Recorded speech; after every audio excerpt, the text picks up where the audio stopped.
পাথরের নগরে, তাই তো আইলাম সাগরে, তাই তো আইলাম সাগরে। হ্যাঁ, ব্যস্ত শহরে মন না বসায় গিয়েছিলাম সাগরে। কক্সবাজার বিশ্বের সবচেয়ে লম্বা সমুদ্র সৈকত, অলমোস্ট 120 কিলোমিটার। ভ্রমণ পিপাসুদের সর্বপ্রথম ডেস্টিনেশন। দীর্ঘ এই সমুদ্র সৈকতের অবস্থান বাংলাদেশের দক্ষিণ পূর্বাঞ্চলের চট্টগ্রাম বিভাগে। এখানকার সি ভিউ, বিচ ভাইব আর সানসেট একেবারে অসাধারণ। বঙ্গোপসাগরের তীরে অবস্থিত এই সমুদ্র সৈকতে আছে ইনানি বিচ, হিমছড়ি পাহাড়, ঝাউবন, লাল কাঁকড়ার বিচ, মেরিন ড্রাইভ ইত্যাদি। আজকের এই ভিডিওতে আমি আপনাদের সাথে শেয়ার করব আমার কক্সবাজার অ্যান্ড সীতাকুণ্ড ভ্রমণের অভিজ্ঞতা।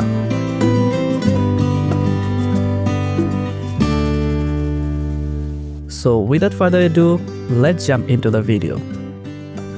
আমাদের যাত্রা শুরু হয়েছিল ঢাকার কমলাপুর রেলওয়ে স্টেশন থেকে। নির্ধারিত সময়ে ঠিক 20 মিনিট পর আমাদের ট্রেন যাত্রা শুরু করে। অ্যান্ড পুরো জার্নিতে আমরা অনেক চিল করেছি, গান, ওনো খেলা, আড্ডা। আমি জার্নিতে কখনোই ঘুমাইতে পারি না। আমরা যখন ঘুমের জন্য সাফার করতেছিলাম, এই বান্দাটা চশমা পরে সেই একটা ঘুম দিছে। অ্যান্ড দীর্ঘ 6 ঘন্টা জার্নি শেষে ঘুমের 12টা বাজে আমরা পৌঁছে গেলাম চট্টগ্রাম রেলওয়ে স্টেশন।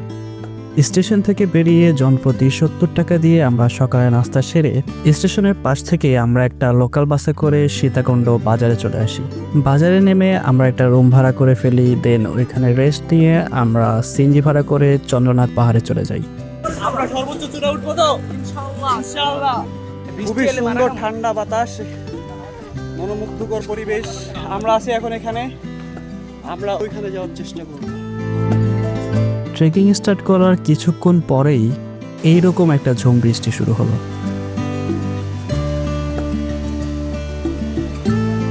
আমরা অফ সিজনে যাওয়ার কারণে ওয়েদার অবস্থা খুবই খারাপ ছিল, অনেক বৃষ্টি হয়েছিল, বাট আমরা এই বৃষ্টিটাকে অনেক এনজয় করছি। বৃষ্টি হওয়ার কারণে মেঘে একবারে ঢেকে গেছিল অ্যান্ড এমন ফিল হচ্ছিল মেঘ যেন আমাদেরকে ছুঁয়ে ছুঁয়ে যাচ্ছিল। বৃষ্টি শেষে আমরা আবারও ট্রেকিং করা শুরু করলাম। অ্যান্ড এই জায়গাটাতে আমি একটু বলে রাখি, আপনারাও বামের রাস্তা দিয়ে উঠবেন, ডানের রাস্তা দিয়ে ভুলে উঠতে যাবেন না, কারণ ডানের রাস্তাটা একবারে সোজা খাড়া উঠে গেছে।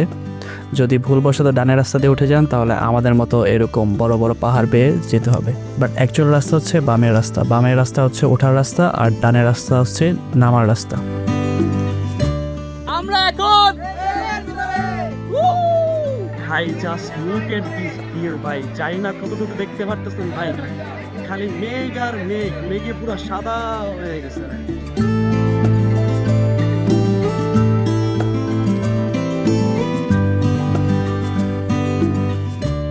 আপনারা নর্মাল সিজন আসলে এরকম একটা ভিউ পাবেন।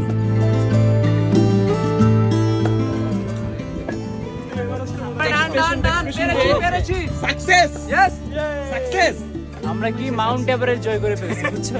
কি অবস্থা ভাই? আলহামদুলিল্লাহ, অনেক ভালো লাগতেছে ভাই। জীবনের প্রথম এত বড় একটা জায়গা করতে পারছি, আলহামদুলিল্লাহ। আলহামদুলিল্লাহ আলহামদুলিল্লাহ। আমার ছিল এটাই সর্বপ্রথম পাহাড় ট্রেকিং, তো অনুভূতিটা এবং অভিজ্ঞতাটা খুবই অসাধারণ ছিল। নামার পরে আপনারা দেখবেন এখানে অনেক সিজনাল ফুড পাওয়া যায়। অ্যান্ড আমরা চন্দ্রনাথ পাহাড় থেকে নেমে সোজা চলে গিয়েছিলাম সুক্তধরা ঝর্ণায়।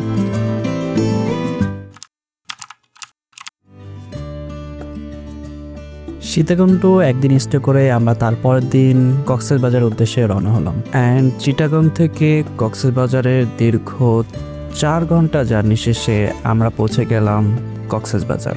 And this is the iconic view of Cox's Bazar.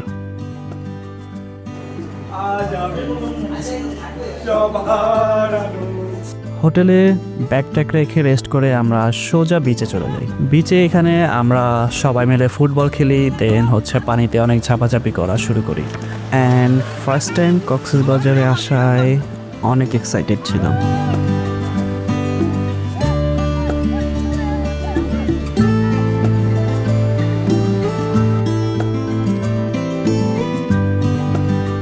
বিচে গোসল শেষে আমরা খাওয়া দাওয়া করতে চলে আসি।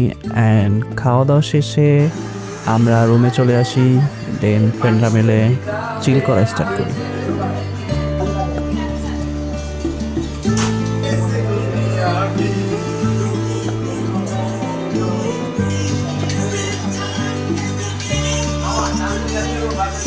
ওই দিন কক্সবাজারে স্টে করে তারপরের দিন আমরা টেকনাফের উদ্দেশ্যে রওনা হই।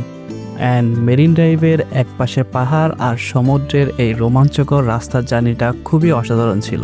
আমরা পাটুয়ারটেক নেমে এখানে কিছু ফটোশ্যুট করি অ্যান্ড আমিও কিছু ক্লিপ নেই, আবার টেকনাফের উদ্দেশ্যে রওনা হই।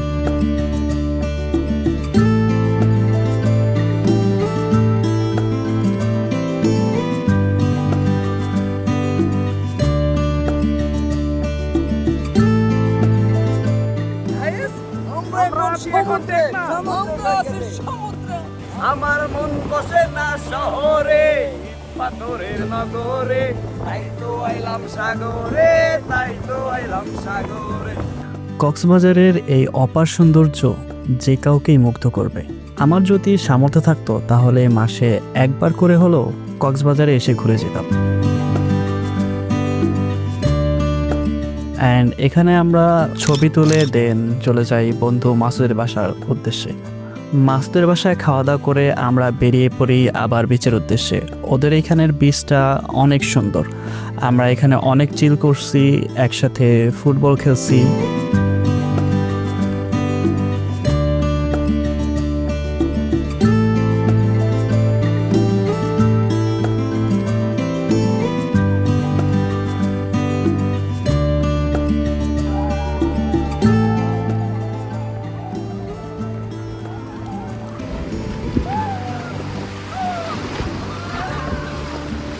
আজকের ভিডিওটা এই পর্যন্তই।